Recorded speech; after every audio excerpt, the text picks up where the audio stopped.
것은 그럼 얘 우리 읽으면서 말하기 방식하고 똑같이 자주 사용되는 글쓰기 방식 나오면 그대로 답 찾는 거고. 그 다음에 29번 다음 메모의 일부이다. 기억부터 미음이 초고에 반영되었다고 할 때 이에 대한 설명으로 적절하지 않은 것은 이게 자료 활용하는 거랑 비슷하게 푸는 거야. 그러니까 메모를 한 걸 실제 글에다가 어떻게 반영했냐. 그럼 이 메모가 곧 자료의 역할을 한단 말이야. 장문 파트에서 자료는 어떻게 풀자 그랬었니? 본론 단위로 풀자 그랬었어. 그럼 총 지금 5개 문단으로 돼 있으니까 1문단이 서두 주는 거고 2문단부터가 본론. 그럼 2문단부터 문단 딱 읽고 선지들 판단하고 3문단 읽고 다시 선지 판단하는 형태. 그 다음 30번 보기를 반영하여 초고의 제목을 작성한다고 할 때 가장 적절한 것은 그럼 글 전체 읽고 마지막에 장문 상황 밤하늘 사색 프로그램에 다녀와서 기록한 메모를 바탕으로 수필을 작성하여 학교 신문에 실으려 한다. 그래서 수필 기억하셔야 된다고. 깨달음. 그럼 제목 작성에 깨달음이 꼭 들어가야 돼요. 자, 초고 성적이 기대한 만큼 나오지 않아 부모님을 마주하는 것이 힘들어 상담실을 찾았다. 상담사님께서는 밤하늘 사색 프로그램을 추천해 주셨고 마침 혼자 생각할 시간이 필요했던 나는 프로그램에 참여하였다. 그럼 이건 뭐 참여하게 된 계기 준 거죠. 프로그램 참여 계기. 자, 28번에 있는지 찾아보세요. 자, 1번 선지. 1문에서 찾아야 될 거는 참여한 계기야. 없지. 1번 틀렸고. 2문단. 첫 번째 코스는 자, 첫 번째. 그럼 코스가 여러 개로 나눠져 있나 봐. 29번 본 사람들은 알겠지만 코스가 총 3개였어.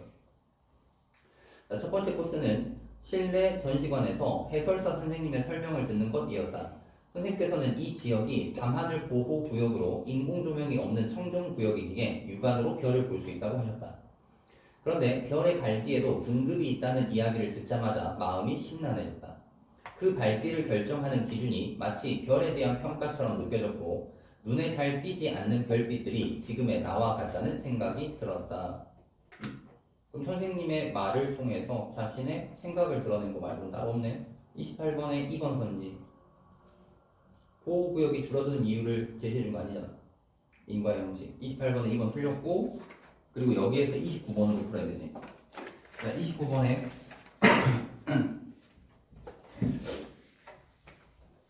1코스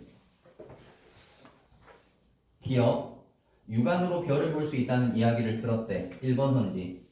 기억을 반영하여 밤하늘 보호구역에 대한 설명과 함께 별을 볼 수 있는 이유를 밝혔다. 맞지?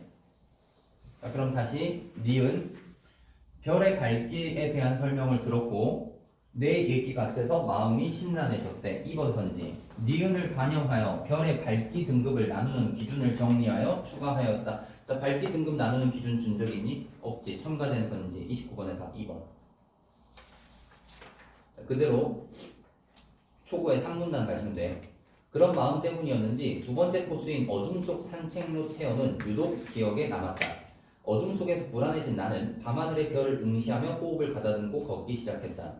이내 마음이 편해지자 그래서 나의 심리가 바뀌었어.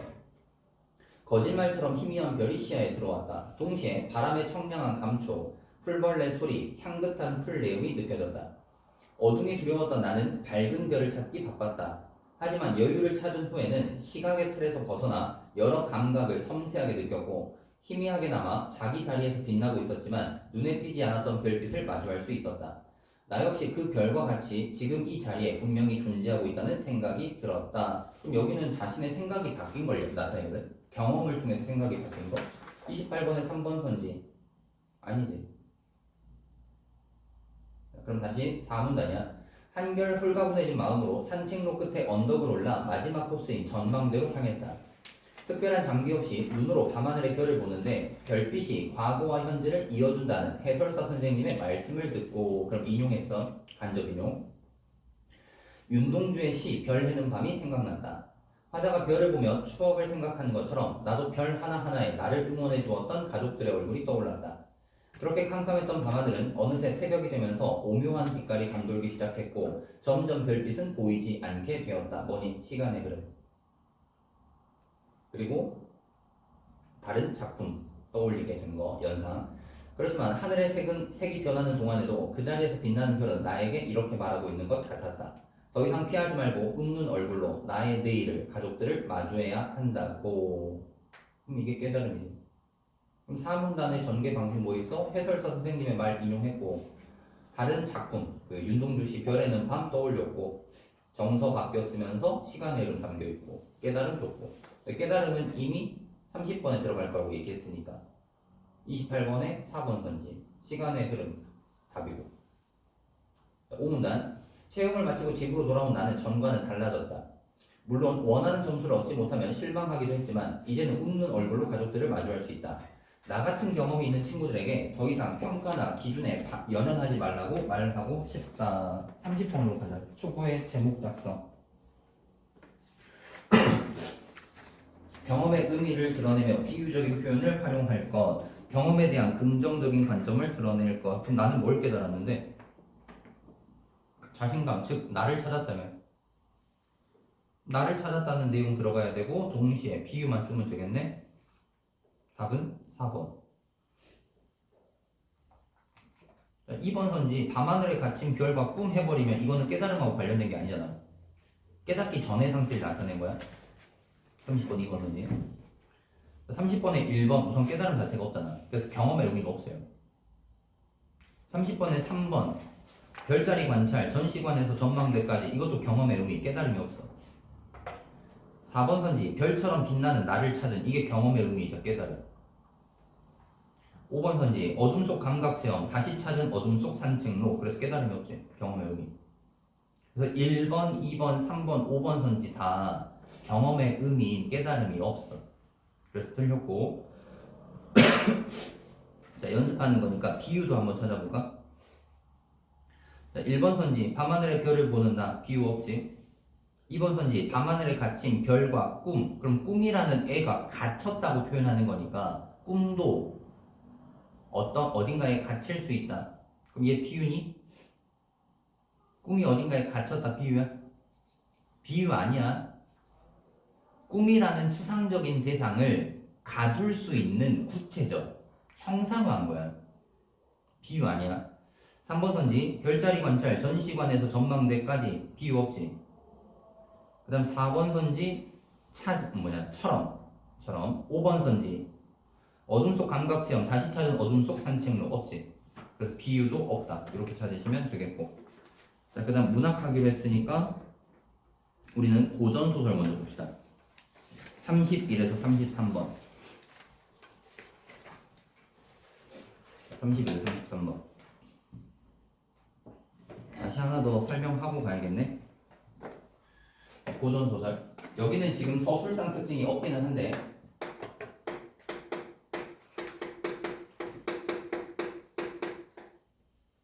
고전 소설 여기에서 사용하는 이원론적 세계관 뭐 있어? 원래 고전에 이원론적 세계관이 3개가 있는데 고전 소설은 그 중에 3개를 다 쓸 수 있다고 했잖아. 첫째가 천상계와 지상계지. 그래서 이 지상계 인간들의 세상을 천상계에 대응시켜서 하계라고 하는 거고 요렇게 등장할 때는 항상 천상계의 존재가 지상으로 내려오는 적강 구조, 적강 모티프가 쓰인다. 내려오는 이유는 죄를 지어서.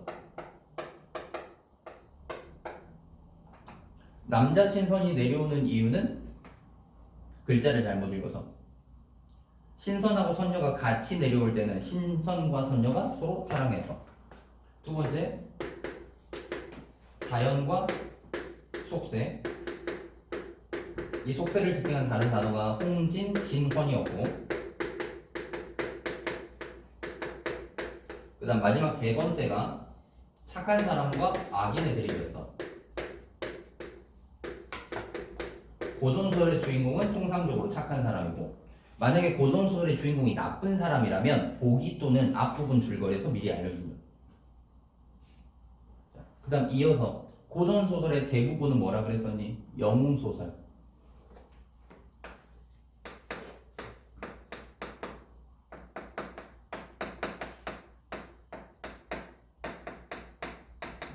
영웅소설의 구조. 얘는 기본적으로 태어나서 죽을 때까지의 일대기다.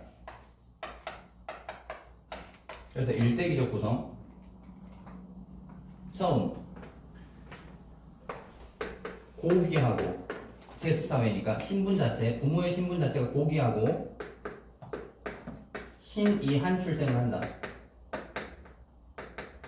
갑자기 배에 햇빛이 비치면서 다음날부터 태기를 갖게 된다든가, 또는 부모가 열심히 기자치성한 후에 꿈속에서 뭐 선녀가 나와가지고 아이를 점지해 준다던가.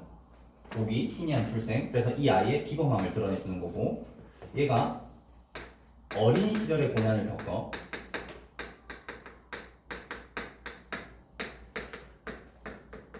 이 어린 시절의 고난은 크게 두 가지 형태라 그랬어. 아버지가 신분이 높은 충신이다 보니까 정적, 정치적인 적이 모함을 한다. 또는 옆나라와 전쟁을 하게 된다. 정치적인 적의 모함이나 옆나라와의 전쟁으로 인해서 가족들이 뿔뿔이 흩어지는 상황. 그때 도움을 주는 사람. 주인공이 유리 걸식하고 있는데, 떠돌아다니면서 얻어먹고 살고 있는데 주인공의 비범함을 알고 그 사람을 거둬주고 병법을 알려준다던가, 또는 도망가던 주인공이 화살을 맞고 죽을 위기에 처했을 때 그 주인공을 데려다가 치료해주고 키워준다. 조력자. 그 다음 얘가 성장 후에 고난을 겪게 되는데, 이 성장 후의 고난은 어린 시절 고난의 영향을 받는다. 어린 시절의 고난이 적대자의 모함이었다면 이 적대자가 반란을 일으켜서 왕권을 위협하는, 또는 어린 시절의 고난이 전쟁이었으면 다시 전쟁이 일어나서 왕권이 위협을 받는. 그래서 성장 후 고난은 왕권 위협인 거고,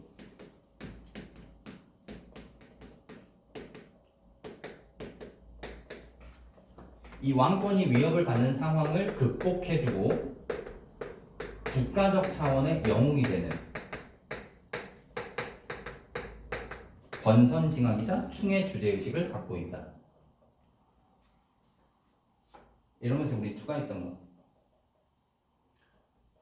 자신을 배신할, 나중에 반란을 일으킬 주인공 입장에서의 적대자를 왕은 구분을 못해요. 충신과 반란 일으킬 애를.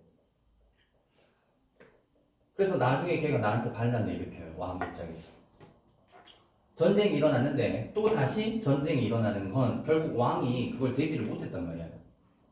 그래서 왕의 무능을 전제하기 때문에 영웅소설은 기본적으로 우리나라를 배경으로 하지 않고 중국을 배경으로 한다. 그 중국 중에서도 우리가 지켜야 할 나라, 그거는 명나라 또는 송나라로 나온다. 요 얘기 했었고, 하나 더 얘기하면 요 얘기도 했었어. 여성 주인공이 등장하게 되면 주제의식이 하나 추가된다. 국가적 차원의 충 플러스 여성 영웅일 때는 주제의식이 하나 더 추가된다. 어떤 거? 남성 사회에 대한 비판. 기존에 있었던 가부장제 남성 중심 사회에서 니네가 문제를 이렇게 일으켜놓고 니네가 해결하지 못하지 않냐. 그동안 억압받았던 여성이 이걸 해결할 수 있다. 동시에 모티프 하나 쓰인다 그랬었는데, 이때 쓰이는 모티프는 남자 모티프였어. 여자의 몸으로서 남성 중심 사회에서 살아갈 수 없다 보니까 주류 사회에 편입하기 위해서 남장을 해요. 남장을 할 뿐 실제로는 여자야. 능력은 남자보다 뛰어나. 그래서 남성 중심 사회에 대한 비판을 하게 됩니다. 요까지 틀 가지고 계시면 쉬울 텐데, 자, 31번. 윗글의 내용에 대한 이해로 가장 적절한 것. 그럼 얘는 선지 하나 봐야 되지. 서술상 특징인지 인물 중심의 갈등 관계인지. 오규는 자신의 몸이 회복된 것을 보고 어머니를 만난 일이 거짓이 아니라고 믿었다. 그럼 얘는 인물 중심의 갈등 관계. 그 다음 32번. A와 B에 대한 이해로 가장 적절한 것. 자, 그럼 A와 B 가장 적절이니까 B의 발화까지 보고 나서 A, B 발화의 공통점하고 차이점에 주목해서 답 찾으시면 되겠고, 근데 선지 보면은 1번, 2번 선지가 A는 뭐, B는 뭐, 3번, 4번, 5번 선지는 A와 B를 다 구분했기 때문에 차이점 주목하면 되지. 차이점. 33번. 하진 양문록에서 신념을 지키기 위한 여성 인물의 선택은 선계의 개입으로 극적 효과를 얻는다. 선계, 신선계의 조력자들은 비현실적인 방법을 통해 인물에게 위기를 극복할 방법을 제시하거나 인물을 위기의 순간에서 구출한다. 또한 전생의 정보나 가문을 보존할 능력을 지닐 기회를 제공하기도 한다. 이런 선계의 개입은 인물이 새로운 역할을 자각, 스스로 깨닫고 수행할 수 있는 기회를 마련함으로써 영웅적 면모를 드러내는 계기로 작용한다. 그럼 여성 인물이고 영웅이니까 이거지. 여성 영웅 소설. 요거에 맞춰서 보래. 자, 소설은 시간이나 공간에, 즉 장면 전환 단위로 끊어서 문제 푸셔야 돼. 중략 앞이 통상적으로 갈등의 심화, 중략 이후가 갈등의 해소. 자, 지문 읽으면서 31, 32, 33 이런 식으로 풀어야 된다 볼 텐데. 자, 31에 33번 지문이야. 하진 양문록. 얘 같은 경우는 그동안 모의고사랑 수능 또는 연계교재, 평가원 연계교재에 출제된 적이 없어요. 처음 나온 거예요. 그 다음 여담으로 하나 더. 일반적으로 고전소설의 제목은 우리 원래 문제 보고 작가 제목 보고 지문 들어가잖아. 고전소설의 제목은 무슨 전이야. 기록 설의 제목은 수필이란 말이야. 춘향전. 그럼 앞에 춘향이라는 애가 등장인물로 있는지 확인하라 그랬었고, 얘가 등장인물로 있으면 얘가 그대로 주인공이 되는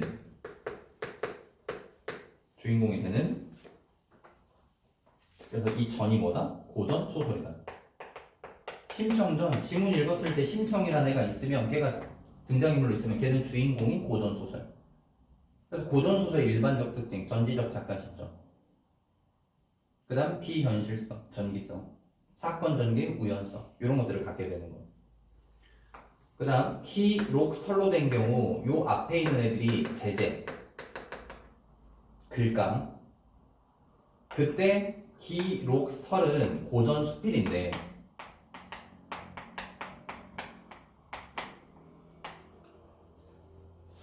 요 얘기 한 적 있지. 사시남정기. 사시남정기라는 작품을 보면 사시남정기야.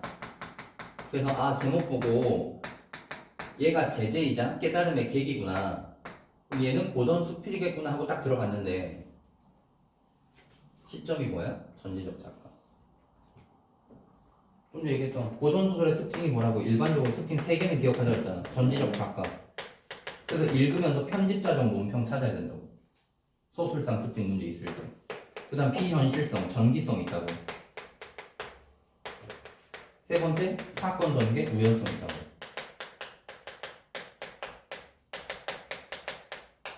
근데 이에 비해서 수필은 전지적 작가를 쓸 수 없잖아. 수필은 기본적으로 뭘 1인칭 주인공이어야 된단 말이야. 그럼 하고자 하는 얘기는 이거야. 제목을 통해서 무슨 전, 그럼 이 앞에 있는 애가 등장인물인지 보는 거야. 그럼 걔가 곧 주인공이 돼. 고전 소설이야. 기록설이라고 해가지고 수필이라고 생각하고 지문에 들어갔어. 근데 이 시점이 아니잖아. 나라는 인물이 등장하지 않는 시점이면 저거야. 소설인데 일부러 수필처럼 사실인 것처럼 보여주려고 수필의 제목을 갖고 온 거야. 여기서도 하진 양문록인데 지문 딱 들어가면 얘는 나라는 인물이 없어. 이걸 통해서 확인해야 된다고. 전지적 작가 시점이니까 얘는 소설인데 사실성을 주고 싶어서 수필의 제목을 가지고 온 거구나. 자, 하진 양문록 지문.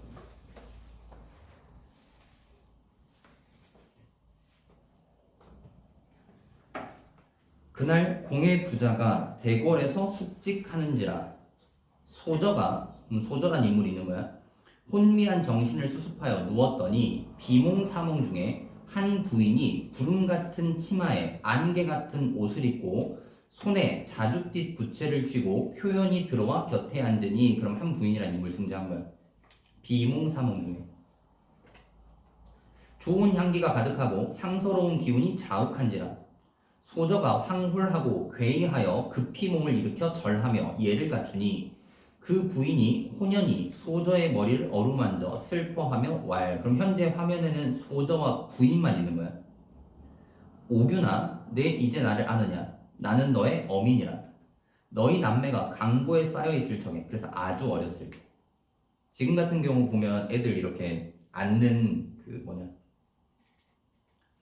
뭐라고 하냐 그 애들 안고 다니는 그 띠 있는데 그 띠에 쌓였을 때 강보에 쌓여 있을 적에 세상을 버림에 나의 명목을 모르리라 내 어두운 하늘에서 슬퍼함을 맞이 아니하더니 그러니까 본인이 죽었다고 비현실성 죽은 사람이 지금 꿈속에 나타나나 봐 이제 간인이 간악한 사람 악인이라고 보시면 돼 흉악한 재앙을 빚어내매 너의 남매 보전치 못하게 되며 가문의 위태함이 누란 같아 누란집이라고 바위 위에 계란 같은 거야 금방 깨질 수 있는 위태로운 상태 집을 붙들미 내 손에 있거늘 그러니까 네가 이 가문을 지켜야 되는데 너희 남매가 지금 간인에 의해서 죽을 위기에 처해 있다. 내 죽어 어찌 부모와 조상을 저버리고자 하나뇨. 우리 문중 우리 가문의 참화는 운명이니 내 구하지 못하거니와 너를 구한즉 가히 온 집안을 구하여 회복할지라. 진원 대선께 청하여 너를 데리러 왔으니 너는 바삐 대선을 따라 재앙을 피하라. 그래서 우리 길게 발화되면 그 발화의 핵심은 뭐라 그랬니? 고전에서 뒤. 결국 네가 우리 집 안에 참화는 운명이니까 내가 그걸 구할 수는 없고 너를 구해서 우리 집안을 회복하고자 한다. 그래서 진원 대선한테 너를 구해달라고 했다. 이게 A 발화의 핵심이야. 소저가 어머니를 붙들고 크게 슬퍼 흐느껴 말을 이루지 못하니 부인이 다정히 어루만지고 탄식하며 말하기를 이 모두 너의 운명이요 하늘이 정한 운순이 차마 어찌하리요. 내 아이는 본래 통달하여 대의를 알지라. 그저 슬퍼 말고 보신지책을 생각하라. 네 몸을 지킬 방법 몸을 바쳐 후사를 얻게 함이 대의 아니니라. 진원자는 본래 내 스승이니 쫓아감이 훌륭한 대책이라. 모름지기 나아가고 일시도 머물지 말라. 소저가 슬퍼 울며 대답하기를 얘가 처음으로 발화하는 거야. 소녀의 갖가지 슬픔은 이르지 말고 일신을 보전함에 절개를 세우지 못할 것이오니 살아있음이 부질 없고 죽음이 마땅한지라. 부득이 죽을 마음을 먹었더니 모친의 가르치심을 받자없거니와 소녀가 백화를 보호하지 못하면 가문의 대가 끊어지니 내가 백화를 보호하지 못하면 가문의 대가 끊어진대. 어머니께서 하늘에서 소녀를 도와 백화를 무사하게 하옵소서. 부인이 응락하고 소매에서 환약을 내어 소저를 먹이고 일어나매 문득 오색 구름이 흩어져 다시 보지 못하니 흐릿한 중에 놀라 깨달음에 한순간 꿈이라. 지금 그럼 꿈이래. 혀를 물어 상한 것이 원래대로 돌아왔더라. 그럼 여기서 이제 꿈에서 완전히 깬 거 아니야? 그럼 이게 장면이 전환됐다고 봐야 돼. 다시 혀를 물어 상한 것이 원래대로 돌아왔더라. 여기가 장면의 전환이라고 보고 풀 수 있는 문제들 풀어야 돼. 자, 뭐니? 풀 수 있는 문제들.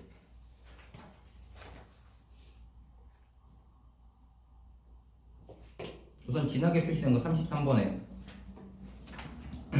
33번에 쫓아감이 훌륭한 대책이라 가지고 풀 수 있는지 봐봐. 33번 1번 꿈속에서 돌아가신 어머니가 오균에게 진원자를 쫓아감이 훌륭한 대책이라고 알려주는 데서 여기까지 맞지? 선계의 조력자가 인물에게 위기를 극복할 방법을 제시하고 있다. 지금 여기는 비현실적 세계니까 어머니는 죽은 사람, 신선계의 조력자라고 볼 수 있지. 선계의 조력자. 33번에 1번 맞다고 볼 수 있고 그 다음 32번 풀어야 돼. 뭐이니? A에서 엄마의 발화의 핵심. 지금 네가 죽는 거는 우리 가문의 대가 끊어지니까 내가 너를 구하고자 한다. 그래서 진원 대선을 따라가라. 피발화의 핵심은 내가 죽으면 내가 백화를 보호하지 못하면 가문의 대가 끊어지니까 엄마는 나를 도와서 백화를 무사하게 해달라. 이게 핵심이잖아. 발화가 길어지면 뒷부분이 핵심이라고. 그거 가지고 32번 답 먼저 찾아보세요.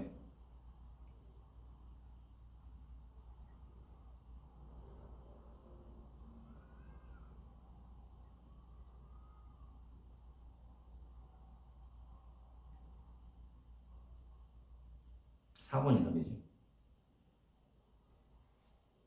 32번 1번 A에서 모치는 오균을 구하고자 하는 진원대선의 의도. 진원대선의 의도니 본인의 의도잖아. 본인이 구하고자 진원대선한테 부탁을 했다고. 자, 32번의 2번 선지. P에서 오균은 자신이 죽음을 피하고 신체를 보존하려는 목적을 밝히고 있다. 자, 자신이 죽음을 피하고 신체를 보존하려는 목적. 비발화의 목적 핵심은 뭐라고? 비발화의 목적이다 핵심. 백화를 보호해서 가문의 대가 끊어지지 않게 하기 위해. 자신이 죽음을 피하고 신체를 보존하는 목적이 아니야. 가문을 보호하고 백화를 보호하기 위한 목적인 거야. 3번 선지. A에서 모치는 오균이 실현을 겪어야 하는 정당성을 이게 맞아야 돼. 이게 맞아야 돼. 맞는 이유는 이따가 다시 설명할 거고. P에서 오균은 모친이 시련을 극복해야 될 부분 나오지도 않았지. 4번 선지. A에서 모친은 오균이 하고자 하는 일, 그게 뭐였는데? 목숨을 끊으려고 했던 거. 만류하는 이유 뭐 때문에? 가문의 대가 끊어지지 않게 하기 위해서. 그 다음 P에서 오균은 모친이 자신을 도와야 하는 이유. 백화를 도와야만 가문의 대가 끊어지지 않으니까. 또는 나를 도와야만 백화가 살 수 있으니까. 5번 선지. A에서 모친은 사물에 빗대어 가문의 위기 상황을 강조하고 있고, B에서 오균은 상황을 가정하여 가문의 위기에 대한 자신의 책임을 회피한 거 없지. 첨가된 선지. 32번 답 4번. 31번에 풀 수 있는 건 따로 없어. 31번에. 그럼 다시 돌아와서 A 발화의 밑에서 세 번째 줄 볼래? 자, 문중의 참화는 운명이니 내 구하지 못하거니와.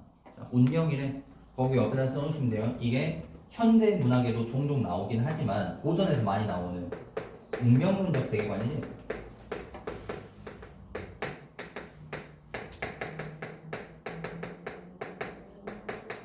기억 안 나면 요거 다시 떠올려야 돼. 우리 갈등했을 때 갈등이 크게 내적과 외적 갈등이 있는데, 외적이 인물과 인물의 갈등, 인물과 사회의 갈등, 인물과 문명의 갈등, 인물과 자연의 갈등이 있다.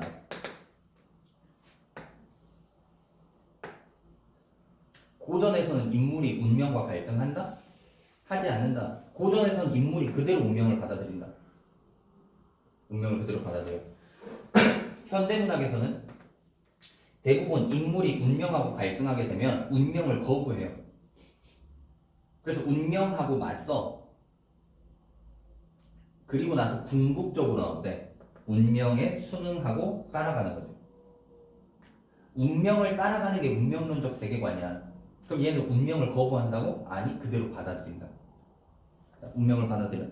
그럼 거기 문중의 참화는 운명이니까 뭐해? 내가 구하지 못해. 그대로 받아들여야 돼.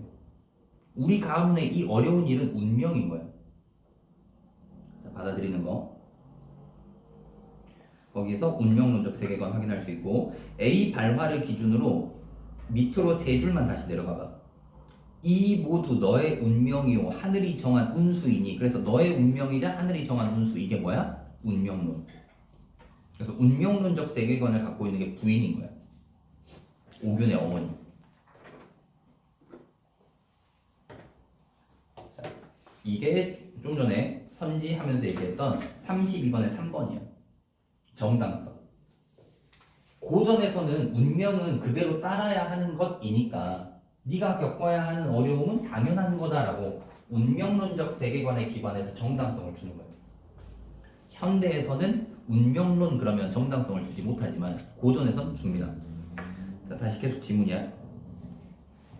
혀를 물어 상한 것이 원래대로 돌아왔더라. 이에 좌우를 살피니 희미해진 촛불이 미미한데 주씨는 깊이 잠이 들었고 종들이 연달아 밤을 새웠는지라 다 고나여 자건을 소적 생각하되 꿈속의 일을 믿을 바 아니로 돼 역접사 돌아가신 어머니의 밝은 가르침이 마땅하사 조금도 희미하지 않고 또한 약을 먹여 혀가 나은 것을 보건대 가히 거짓으로 알지 못할지라.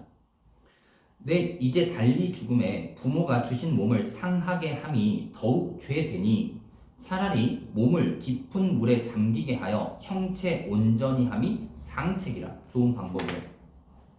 하고 즉시 의상을 정돈하고 고쳐 생각하되 내 이제 죽음에 그 성명을 신변에 지녀 돌아가 의탁을 삼으리라 하고 드디어 혼서와 옷가락지를 내어 품에 품고 가만히 후문을 나서 몸을 수중에 던지니 호련 공중에서 황룡이 내려와 소절을 태워 공중으로 오르니. 비현실성이지.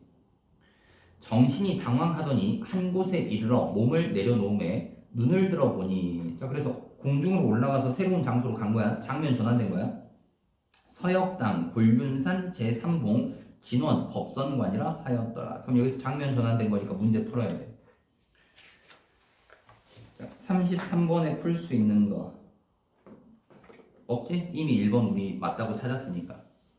그럼 31번에 풀 수 있는 거 찾아봐. 33번에 1번은 풀었으니까 31번에 1번 답이지. 31번에 1번 답이야.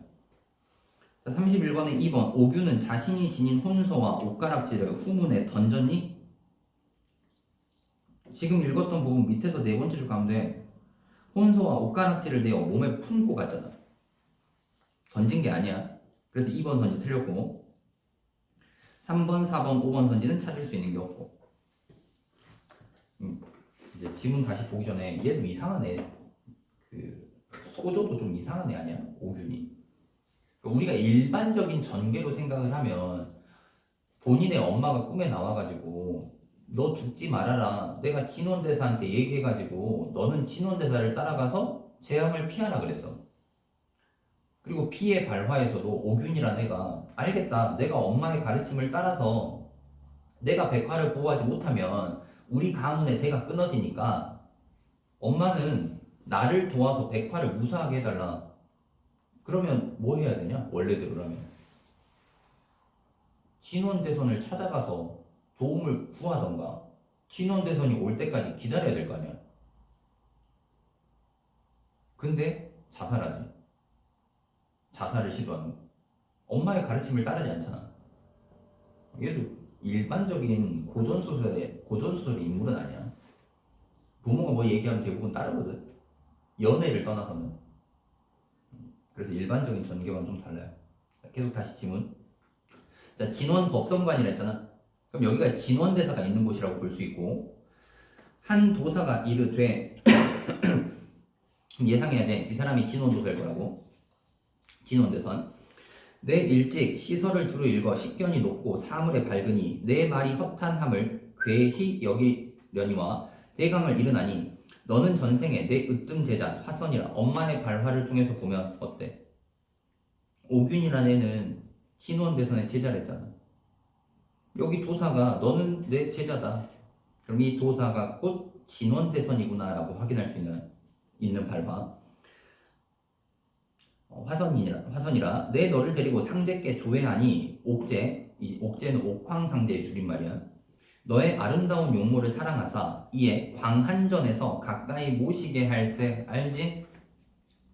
천상계를 지칭하는 단어 대표적으로 2개. 천상계 지칭 단어 2개. 광한전, 백옥계. 문곡선과 일찍이 바둑두어 그 재주를 보실세. 문곡선이 매화선과 사귐이 깊고 두텁더니 바둑으로 승부를 다투며 서로 희롱하여 왈. 우리 서로의 마음이 이토록 가까우니 인간의 한 가지로 하강하여 부부가 되어 보면 즐거우리다. 매화선이 웃으며 말하기를 그런즉 그대는 남자가 되고 나는 여자가 되어 서로 만남이 가하리라. 그대 용모가 매우 아름답고 고우니 내 아내를 삼고자 하노라. 옥제 들으시고 저의 인간 세상에 대한 생각이 동함에 노하사 인간으로 귀양 보내시니 서로 남녀를 다투는 거로 바둑을 두어 승부를 결정하라 하시니 문곡성은 남자가 되고 매화선은 하가의 여자가 되니 옥제가 두 사람의 사랑에 놀라시어 그 인연이 멀게 하시고 반평생을 가난과 고생을 겪게 하나 재주와 성품이 출중하여 하늘을 감동하게 하므로 문곡은 입신양명하여 왕후장상의 부귀를 누리게 하시고 너는 비록 이번 세상의 여자이나 전생의 몸이 남자라. 공명을 잃어 천하에 횡행하여 천하로 돌아다니면서 지기를 펴게 하시니 내 모친 윤씨 천궁의 즐거우시나 한결같이 너를 잊지 못하여 내게 구함을 청할 뿐 아니라 잠깐 신선의 소질이 있는 고로 금일 구하여 돌아왔나니 내 다시 인간 세상에 뜻이 있어 머물지 않고 바삐 돌아가고자 하느냐. 너 전생의 신선이었어. 근데 너가 다른 신선하고 바둑 두다가 인간 세상에 내려가고 싶다 그래서 옥황상제가 화가 나서 너희를 보낸 거야. 근데 왜 네가 지금 인간 세상에 와놓고 이 인간 세상이 싫다고 목숨을 끊으려고 하느냐. 전생을 알려주는 발화. 소저가 환히 깨달아 삼가 감사하며 말하기를 저는 미숙한 속세의 사람으로 인간 세상에 묻혀 일찍이 어머니를 여의고 부모 잃은 슬픔을 품어 슬픔을 참고 부친의 자애하심을 의지하여 지내옵더니 천만 뜻밖의 형제끼리 서로 해치는 변고를 당하여 차마 인세에 구차하게 목숨을 부지할 마음이 없어 인세, 인간 세상 일신을 수중에 던져 깨끗이 귀신이 되고자 하였더니 이제 선생의 큰 은혜를 입어 남은 목숨을 구하여 살려주시고 거두심을 얻사오니 어찌 다시 홍진에 나아감을 생각하오며 요거지? 어찌 다시 세상에 나갈 걸 생각하며 영화와 치욕에 관계하고자 하리까 많은 역접사 가문이 불행하여 형제가 인의를 몰라 바르지 않은 길에 들어 권력을 탐하고 세력을 즐기니 머지않아 큰 화를 만나 일가 한 가문이 패망하고 자기 집안이겠지. 노부가 나라에 충성을 다하여 섬기다가 자식의 어리석음으로 말미암아 몸을 보존하지 못할까 근심하옵나니 엎드려 바라건대 노선은 앞에 있는 도사한테 지칭하는 거야. 도사께서는 대자대비하사 노부의 목숨을 보존하게 하여 주옵소서. 인간 세상 나의 아버지의 목숨을 살려달라. 도사가 왈 내 사정이 그러한즉 내 무예를 배웠다가 나라에 변이 있거든 공과 업적을 세워 명성을 드높이고 이름을 천하에 알리며 가문을 다시 일으켜 세워 노부를 영화 부기로 섬기게 하리라. 자, 이미 31번에 답은 찾았었단 말이야. 남아있는 거 33번이야. 자, 33번에 2번 선지. 도사가 오균에게 이번 세상에 여자이나 전생의 몸이 남자라고 하는 데에서 맞지? 전생 봐라. 선계의 조력자가 인물에게 제공한 전생의 정보 맞고 3번 선지 오균이 도사에게 형제끼리 서로 해치는 변고 때문에 깨끗이 귀신이 되고자 하였다 하는 거 맞지? 막 읽었던 마지막 발화 선계의 조력자에 의해 인물이 새로운 역할을 수행하고 있다. 자, 지금 여기 화면에 누가 있어? 오균하고 도사만 있지. 오균하고 도사만 있어. 그럼 선계의 조력자 도사에 의해 인물이 새로운 역할. 오균이라는 애가 새로운 역할 하니? 없지. 새로운 역할이 수행된다. 이 부분이 틀려요. 여기까지 보면 전체 문제 다 풀렸네. 자, 중략 부분 줄거리. 무예와 도수를 익힌 하오균은 세속으로 돌아와 남장을 하고 이거지? 남장 모티프. 그래서 남성 사회에 이제 들어가게 되는 거야. 장원에 급제한다. 나라에 반란이 일어나자 오균은 원수가 되어 군대를 이끌고 반란군을 진압하기 위해 출전한다. 그러면 이 중략 부분 뒤는 요거지? 중략 부분 줄거리 뒤. 그럼 중략 부분 줄거리 앞에는 뭐였어? 요거지? 중략 부분 줄거리 앞 요거, 중략 부분 줄거리 뒷부분이 요거. 자, 이 일에 다음날 양 진영이 전쟁할 새 천진의 문이 열리는 곳에 용봉 일월기와 황금도끼가 좌우로 둘렀고 붉은 일산이 붙이는 곳에 무수한 갑옷 입은 군사가 한 수레를 밀어 나오니 이는 하원수라. 하원수 누군데? 고전은 동일한 인물 지칭하는 표현이 여러 개 있잖아. 중략 부분 줄거리에서 얘가 뭐가 됐어? 원수가 됐어요. 대부분 주인공이 전쟁에 나가면 장군, 원수가 된단 말이야. 여기서 하원수가 하오균이야. 중략 부분 줄거리 앞에 소조로 나왔던 애. 머리에 윤건을 쓰고 몸에 합창의를 입고 허리에 사마대를 두르고 손에 백우선을 들었으니 백설 같은 피부와 달빛같이 상서로운 기운이 백일에 밝게 빛나니 모든 장수들이 태을선군이 하강하였다 하더라. 태을선군 신선 중에 하나야. 신선이 인간 세상에 내려온 것 같다. 호용이 크게 웃으며 말하기를, 자 호용이라는 애 나왔네. 그럼 얘가 동그라미 쳐주면 되겠지. 지금 여기는 전쟁의 상황이라고 가정하면 되잖아. 그럼 호용이라는 애는 우선 적대자일 거다라고 생각할 수 있는 거지. 추가적으로 하나만 더 할까? 전에 했던 얘기 떠올려 볼래?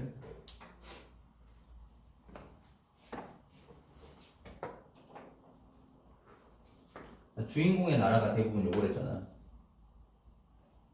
그럼 주인공과 대립하는 존재가 누구야? 중국은 중화 사상에 기반해서 진의 나라를 제외한 나머지를 다 뭐라 그랬어? 오랑캐라 그랬었지. 그래서 오랑캐 호자를 써서 호국이야 또는 호나라. 오랑캐 호자. 그래서 오랑캐가 등장한다던가 호국, 호나라가 등장하면 얘네가 부정으로 쓰여요. 인물의 이름을 명명할 때도 그런 부분들을 줘. 호용. 그래서 읽어보면 얘가 부정적인 인물이야. 호나라 사람이라는 오랑캐의 의미를 주고 있는 거거든. 자, 호용이 크게 웃으며 말하기를 중국의 인재 없음을 알 수 있도다. 저 어린 아이로 대장을 삼아 보내어 감히 나를 나랑 맞서 싸우겠느냐 하고 웃기를 맞지 않더라. 하원수가 크게 노하여 친히 창을 빼어 들고 말을 달려 바로 호용을 취하여 서로 무기를 부딪히고 몇 번 지나지 않아 원수의 칼이 빛나며 호용의 머리가 말 아래에 내려지니 남은 무리가 다 항복하거늘 원수가 부드러운 말로 위로하고 백성을 불쌍히 여겨 위로하니 모든 백성이 춤추며 기뻐 승복하더라. 그럼 요거는 이렇게 끝나는 거. 그래서 인물이 겪는 갈등 또한 해소되는 이렇게 끝나는 문제. 자, 지문 읽고 문제는 다 풀었으니까 뒤로 넘어가서 이제 현대소설 해야 되지.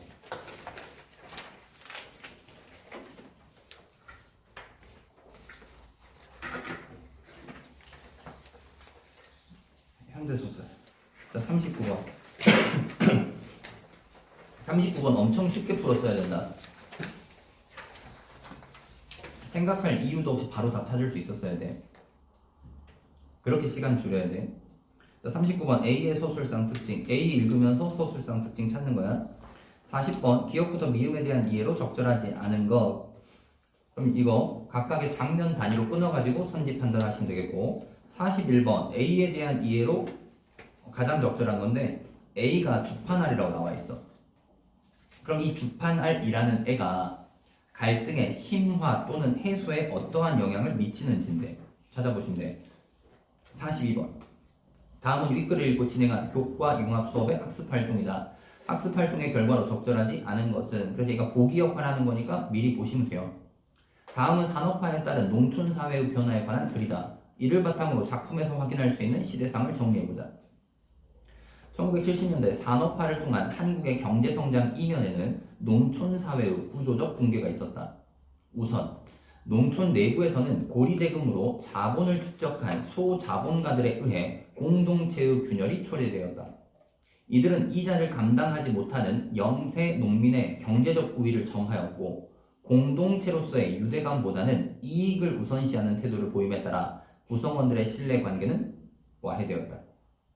한편 도시자본의 유입이 중개인을 통해 가속화되어 농촌의 토지는 헐값에 계약되었고 농촌 소자본가는 자본의 논리만을 따르는 도시자본의 거래 조건에 예속되는 등 도시자본의 하부 기제로 전락하였다. 자, 그러면 나 다시 물어볼게. 니네가 실제 읽을 때 이렇게 했는지. 지금 소설 지문 중략 부분 줄거리로 끊어져 있지. 그러니까 통상적으로 갈등의 심화 해소를 다루면서 중략 또는 중략 부분 줄거리로 끊어져 있다 그랬었지. 지금 42번이 보기의 역할이야. 보기가 지금 의미상 두 덩어리로 끊어지지 않니? 화제 전환의 표지 뭐야? 한편. 그럼 한편 앞이 어디에 대응해? 중략 부분 줄거리 앞. 한편 뒷 부분이 뭐에 대응해? 중략 부분 줄거리 뒤. 그거 보기 학습 활동 보자마자 대응 관계 찾아서 주목해야 될 부분들 확인했어야 돼. 그래야 쉽게 읽혀. 그럼 중략 부분 줄거리 앞은 뭐라고? 농촌 내부의 소자본가들. 중략 부분 줄거리 뒤는 뭐라고? 중개인. 도시자본 유입에 따른 중개인. 그래서 농촌의 소자본가 자체가 도시자본에 예속되는 거. 그걸 찾으라는 거. 자, 오늘 지문을 하긴 어려워서 서술상 특징 좀 확인해보자. 39번 엄청 쉽게 풀었어야 돼. 우리 소설이라는 거 할 때 소설에서 찾아야 되는 중요한 서술상 특징이자 표현상 특징들. 우선 모든 문학에서 똑같이 찾아야 되는 게 뭐야? 시간하고 공간을 비롯한 장면의 전환이지.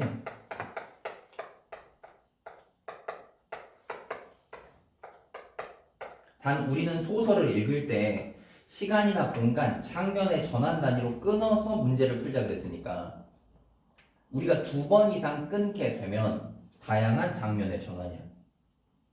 2번 이상 끊게 되면 찾으면서 동시에 뭐 찾으랬니? 순행이냐 역행이냐를 찾으랬지. 순행, 역행. 자, 이어서 모든 문학에서 똑같이 찾아야 되는 표현상, 서술상 특징 단어, 역설 찾으랬지. 단 이 반어와 역설은 소설보다는 시에 많이 등장한다. 그 다음 만약에 여기가 시였다면 객관적 상관물 찾으랬잖아. 시는 객관적 상관물 찾는 거고 소설은 객관적 상관물이 없는 대신에 뭘 찾아야 된다고? 시점. 그리고 뭐라 그랬니? 학년이 올라갈수록 시점의 일반적 특징이 아니라 뭘 낸다고? 예외적 특징. 여기 딱 보면은 전지적 작가 시점인데 예외적 특징이야. A 부분. 그럼 그게 그대로 답이어야지. 그걸 찾을 수 있어야 돼. 자, 그래서 다음 시간에 이 시점부터 설명할 거야. 시점부터. 수고하셨고 다음 시간에 39에서 42번부터 하는 걸로 합시다.